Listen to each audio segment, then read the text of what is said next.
All right, welcome back. Thank you for staying with us. You are watching TV47 Weekend Edition. Our conversation tonight is on media freedom, and our guest, Winnie Kamau, is in studio. That is the President, Association of Freelance Journalists. And Wasonga Joseph is also in studio. That is a constitutional lawyer.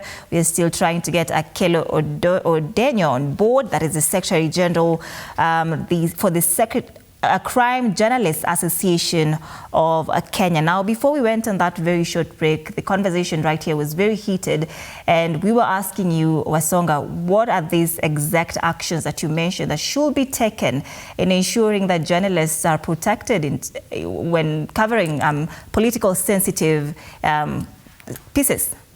Well, from the word go, it must be said that journalists deserve protection. It's not a privilege, it's a right. Now, having said that, and having been now in a situation where you see journalists being specifically targeted for what they do, there are initial measures of recourse that we need to exhaust first, you see. So, for instance, there's the Internal Affairs Unit. Now, by law,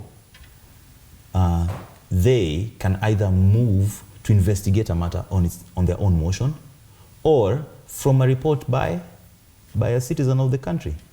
Well, I stand corrected, but I could and I dare say that possibly that has not happened. The same applies to IPOA. So I feel that even though we need solutions now, I think what has failed this country to this point has been that we have had structures, but then we have not used those structures. I feel that now is the time. Now is the time to start engaging places like the Internal Affairs Unit, you see? And there's a whole directorate there. There's an entire well-staffed directorate. There's an entirely well-staffed IPOA, you see? And then we make these reports so that our conversation concerning the protection of journalists as lawyers and even as Kenyans is now about these systems in place. Are they functional? You see, is IPOA doing this for us? Because, for instance, TV47 sent a complaint concerning person X, and of course you'll publish it, you'll publish it, and then we look at the turnaround time from the IPOA. We look at the turnaround time from these IAU, Internal Affairs Unit, because there's an entire superstructure that exists to govern police behavior in this republic, you see? And it's just a bit sad that when this happens, we're looking at conversations all over the internet, all over mass media, that do not bring to task the director of the Internal Affairs of Police. We're talking to spokespeople, we're not talking to the director of Internal Affairs. We're talking to other people who are not really from IPOA. And so these are the people, and they are people and their faces. We're not talking about the commanders who are in charge of these platoons that are moving around shooting people recklessly. We need to start putting faces to the responsibility that is required. All right, Akelo Odenyo, I don't know if you can hear me now. So, yes. Good. So I'll just ask you the same question that got us here. Do you really think that we are independent right now as media in terms of our editorial policies according to the Constitution of Kenya 2010? No, I don't think so. But good evening first. And, thank you for having me again. The last time I was here, I thought when I'm back, probably things will have changed. Probably we'll be reporting on the progress of the media independence. But it's such a, it's so disappointing to see that we're still addressing the same things, even worse. I mean, everything just keeps deteriorating.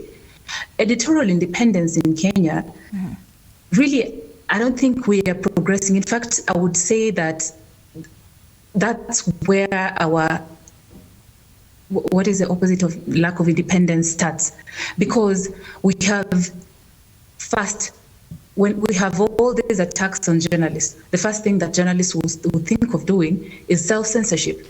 So when you know that probably your person or your media house or whatever you're covering will cause an attack or will cause a backlash out there and people will start, you'll be targeted, then you want to go slow on what you're writing. And especially when people who report on security and corruption issues, you report that and then you hear, oh, you need to be responsible as the media, you need to do this and this, or you're not supposed to cover this.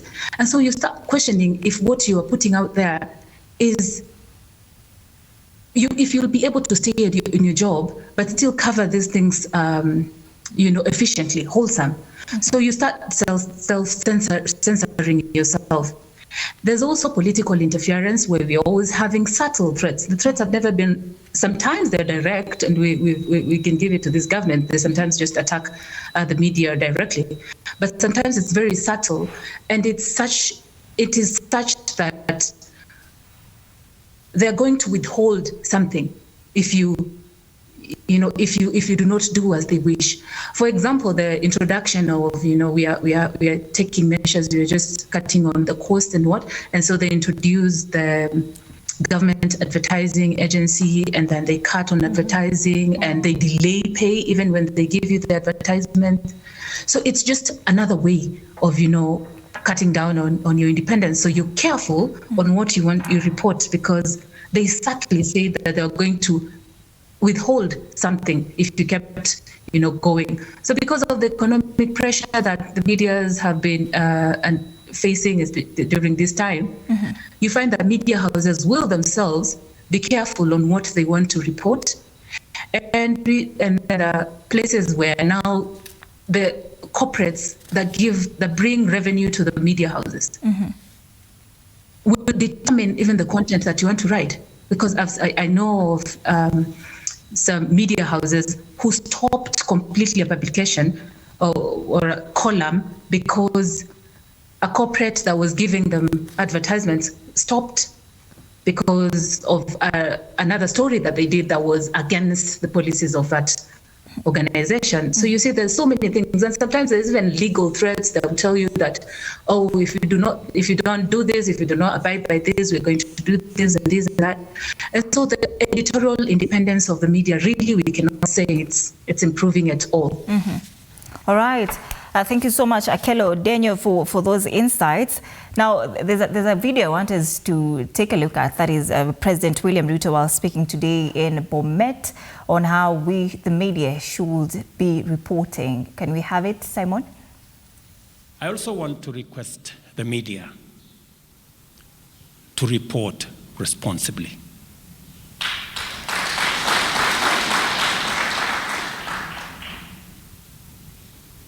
Reporting, celebrating, encouraging violence, destruction of property, anarchy, mayhem is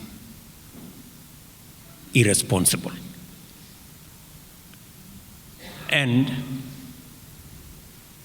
if the country goes the wrong direction, there will be nothing to report, and there will be nowhere to report from. So we must all act responsibly. All right, Winnie and Wasonga, and of course Akelo. That was President William Ruto today while speaking in Bomet County. Now, what have you gotten from that speech, that reporting on such things, encouraging violence, mayhem? What's your take on what President William Ruto just said today in Bomet? Let me not be blunt and they come after me, but I feel like the president is missing the point, and even the government, this government is missing the point, really. When they say reporting responsibly, what does that mean? Does that mean that reporting responsibly is just reporting about them only, and then we just shun the rest of the people? The other day we had an opinion coming out. One of the reporters had gone to the ground and they were asking, what should journalists do? And they were specifically speaking about the Kware situation. And I'm like, they were flecking the journalists, like, media, you guys, you need to report the right numbers. Don't go. And these are people in Kware, yeah? They're saying, don't go misreporting. Don't tell us there are 11 people, yet we know, us guys, we've been there, we've been removing bodies, and we saw more than 11 people. Don't tell us in numbers that are fictitious. And you see, these numbers are coming from the pressure of government, just like what Akelo just mentioned about. And what is responsible reporting? Should we turn a blind eye when the truth is just there? And one thing we have to realize right now, the boat has already sailed. We are no longer, just like Wakili said, it has evolved. Even if we do not report ourselves, the legacy media does not report these things, the social media will not stop reporting. So what does that tell you? That these things are not the same. Citizen journalism is waking up and telling us the truth. So where do you want us to hide us? To hide all the dirt that is there? Which carpet? The carpet now is over full. It's too much. I mean, it's flooded with a lot of dirt. So where are we hiding the dirt anymore? What is responsible reporting? Right. Yeah? All right, Akelo, what is responsible reporting from your own point of view? I just wanted to weigh in on the same, because I'm wondering, you see that's a classic example of veiled hint of political interference. True.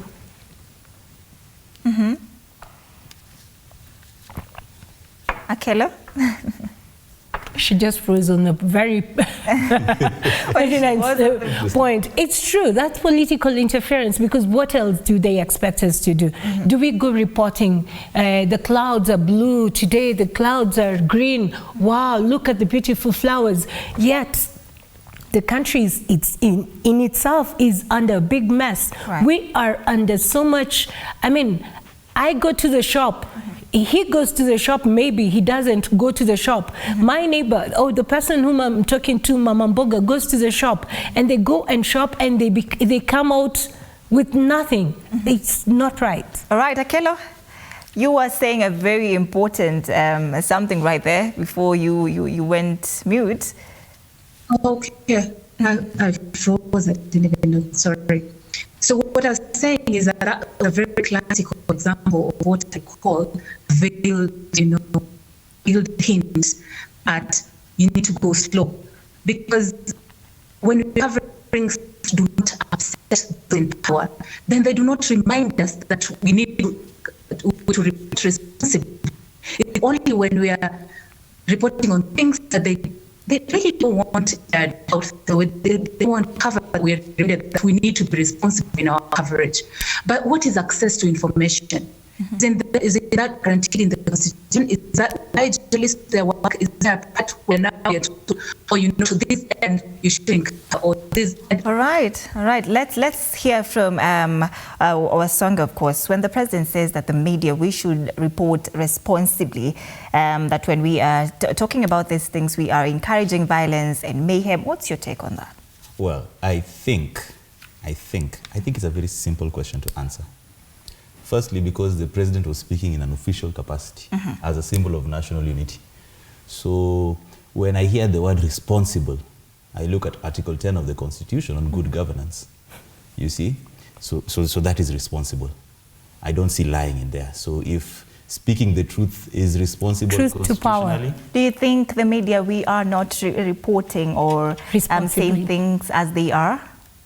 I think the media is doing a pretty good job. That. But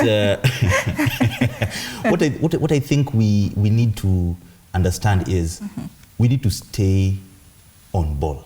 You see, because when our president starts speaking of you need to speak responsibly, we're not going to have a country tomorrow if you say these things, this or that. Well, the truth of the matter is 75% of this population is going to see tomorrow. Maybe not him. If we all live in our own natural way. You see, 75% of this country's population is under the age of 35. You see, so when we start speaking of responsibility and we understand it via the lens of the 2010 Constitution, responsibility means speaking the truth, not to power, speaking the truth, presenting facts as is. You see, and possibly just to say something a little more. As someone who has a brief an understanding of constitutionalism in this country, you will note that constitutionalism has, all the milestones constitutionalism has achieved in this country have been as a result of a war of attrition. You see, this is not something that is going to be done in a day. You see, but then right now, when we are told, when the media is told to report responsibly, please open that constitution, determine what is responsible, and please do it. Because at the end of the day, you, the media, are creating an institutional culture. And if that institutional culture will be one where you're told to act responsibly and you self-censor, then that is unconstitutional in of itself. Exactly. You see, but then I need everyone, we all need to understand that it's a war of attrition. You see, it's who's going to blink first. Yeah. All right, now let's take a look at some demographics. And this is a report by the World Press Freedom Index 2023 overview. Kenya is ranked position 101 out of 180 countries. The very first position, we have Norway, second Finland, we have Sweden in the third position, and regionally comparison, that is in East Africa, of course, Kenya, we are number one in 101 position. And that comparison breakdown in what these numbers are saying, what the World Press Freedom Index 2023 overview is saying, is that the challenges that Kenya is facing as threats to journalists, government interference, and legal challenges. And if we compare that now to number one, that is in Norway, Norway has strong legal protections. They do have minimal government interference and high level of safety for journalists. Wesonga. Now, what is really the problem with Kenya? Why can't we try and be number one in the strong legal protections, minimal government interference, and high levels of safety for journalists? At the risk of being the devil's advocate, I would instantly say that on paper, we have very strong legal protections for the media, you see. However, let's be alive to the fact that in terms of a constitution, we are 10 years old. For us to compare ourselves to the Norwegians, these people existed as a nation 1,000 years ago. They had print media by 900 years ago. So the problems we are facing right now, at 10 years, we're doing so well. And I'm sounding like a devil's advocate. I know I'm speaking for people who should not be spoken for, quote unquote. But then we have the protections. All we need to do is to start exercising these muscles, exercising these constitutional muscles. You see, for example, when someone is shot by the police, we know that there is a commander who is in charge, that one. We know that the internal affairs unit can take a complaint. We know that IPOA can take let's start there and then see if they fail to turn it around as quickly as we'd like to, then we have this conversation with the parliamentarians and say, this, that, or those. Hold it right there, Wasonga.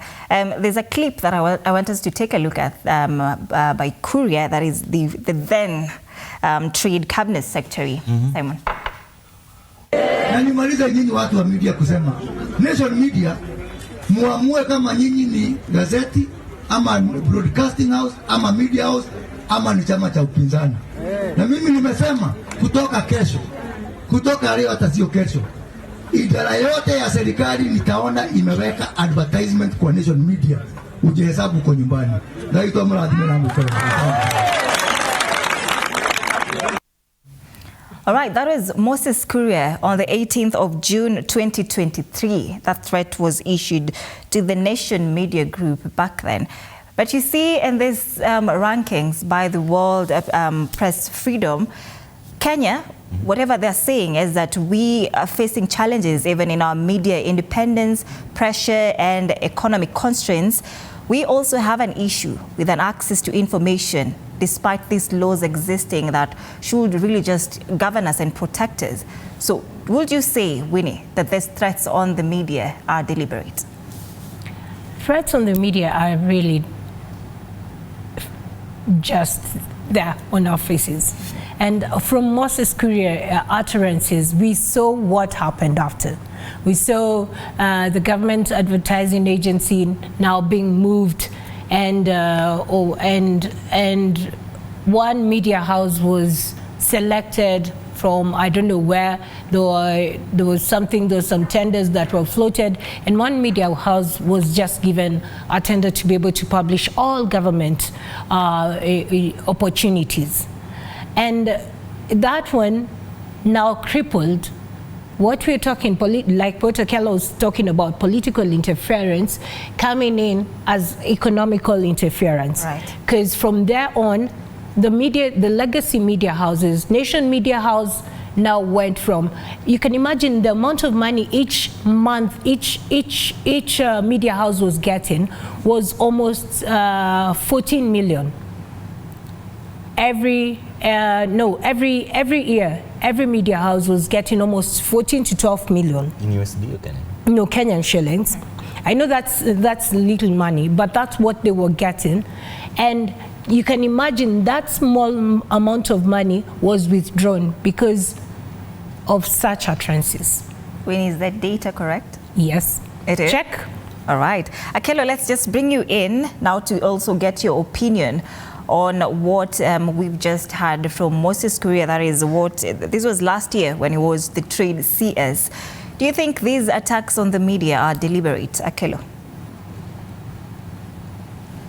Yes, obviously. I mean, some of these threats just very direct, like Moses Kuria's statements are very direct. He just says it, you know, whatever he says, the way he says it is so direct, and it's, you know, some of those threats, like I was saying, some of them are veiled, some of these things, if these threats were not direct, we would not be seeing, you know, say, like the regulatory bodies enforcing things shouldn't even be enforced at the time when they do.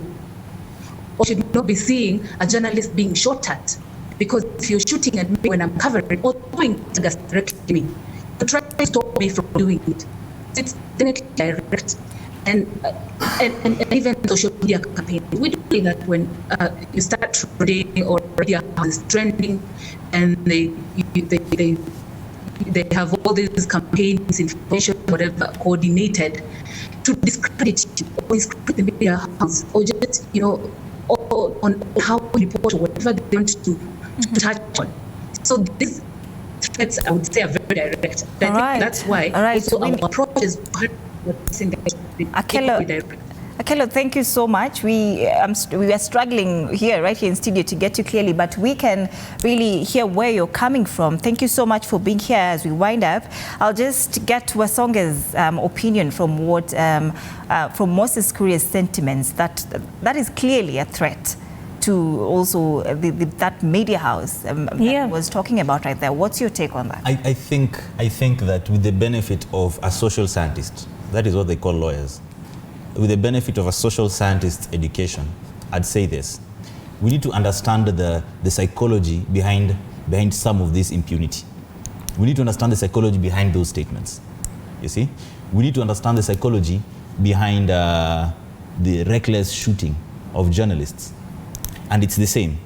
So just off the top of my head, I think there's been an experiment on this. It's called Milgram's experiment. It was done in the 50s, and it showed that people are more likely to be cruel to others when they feel, one, they have the authority, and two, there are no repercussions.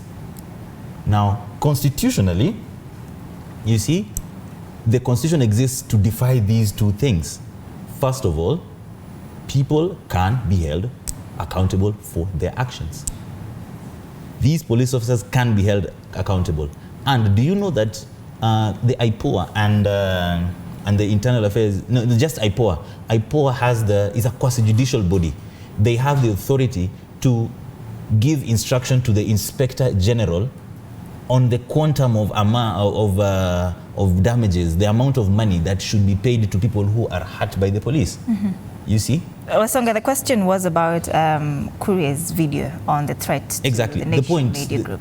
The point sustains that people such as him and others tend to act in some kind of way because, first of all, there is no concept of consequences, and secondly, there is some form of authorization. As a constitutional lawyer, from where I sit, I believe it is time for us as Kenyans, for you as the fourth estate, to actually hold on to these principles of constitutionality and ensure that the current structures that are available to hold people personally accountable for those actions, because there's an actual system to deal with that, and to isolate them. How does that look like? Because I'm just trying to understand. If Moses Kuria says these things, and you clearly see after he's made such statements, the people, the whole government, the wheels of government start moving and rolling to his ways and to his will. Right. And in no time, we have no money. So how do we help ourselves? This will never end. This will never end. This conflict between the fourth estate and government, this is life. Good. That brings me now to the final point. Of course, as we wind up, there needs to be a solution. Clearly, we cannot sit and say this will never end. There has to be something that really needs to be done to just bring harmony between the government and the fourth estate. So we need, as we wind up, this is your closing remark as well as Wesonga. So what recommendations do you have in terms of improving media freedom in Kenya? I think for us to be able to work together, and that when I say if it's something that will ever happen, I guess we need to just respect each other. Allow people to work, allow people to do their work, and allow people to be free. Like now, we're gonna have demonstrations on Wednesday for all the media fraternity, and I'm calling out to all journalists and to all citizen journalists who are of goodwill wherever you are, even just Gen Zs. If you can join us on Wednesday, we're going to be protesting against some of this infringement of media freedom, because we want our voices to be heard, and not only our voices to be heard, but also allow us, and we're telling government, allow us to do our job. Don't tell us report responsibly. If we report untruthful or unfactual things, then come and tell us. But if we report the truth, please, then it's something has to change. If it's you changing, then change. Because at the end of the day, we're serving not ourselves, we're serving the public interest. Right. The mama mbogas that you pandered on. All right, Wesonga, now as your final remark, with all is said and done, right? So what recommendations do you have for us, for media freedom really to just be upheld? Systems exist. As we speak, people are drawing salaries for that. That being said, it is important for us Kenyans to start interacting with the police from a point of knowledge. You see, I challenge the fourth estate to be at the forefront of identifying the specifics of holding the police to account for their actions. Does that mean having legal suits and taking them to court? All right, this conversation clearly will not end right here, as we are also just looking forward to one day having harmony in this conversation. And what the take home for me tonight is that despite there's a government constitutional prospects that are in place to really just protect the media, there are instances of government interference that something needs to be done, really. But stay strong, but all right. no attrition. Thank you so much, Winnie and Wesonga, and of course Akelo, for joining us and for making time for this really crucial conversation tonight. Thank you so much for watching from wherever you were watching from. That's it. Thank you so much for being here. My name is Anne Odida. Do have yourself a good night and see you next time.